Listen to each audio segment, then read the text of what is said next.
बिस्मिल्लाहिर्रहमानिर्रहीम। एक सवाल है कि क्या चोरी का माल ख़रीदना जायज़ है या नहीं। देखें, इस्लाम में गुनाह करना जायज़ नहीं और गुनाह को फैसिलिटेट करना भी जायज़ नहीं, गुनाह का सहूलतकार बनना भी जायज़ नहीं। अल्लाह ताला फरमाते हैं वतआवनु अलल बिर्रि वत्तक़वा वला तआवनु अलल इस्मि वल उद्वान। नेकी और तकवे के कामों में एक दूसरे का तावन करो, गुनाह और ज़्यादती के कामों में तावन ना करो। तो एक शख्स चोरी का माल लाता है बाज़ार में, अगर कोई शख्स उससे नहीं ख़रीदता तो उसको लाने का, चोरी करने का क्या फ़ायदा हुआ। इसलिए वो बाज आ जाएगा कि उसका माल बिकता ही नहीं है।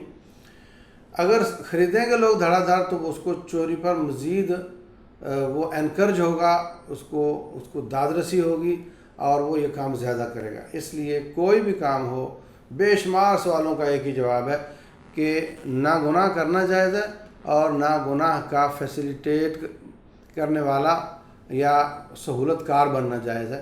दोनों बातें ही नाजायज़ है। वल्लाहु आलम।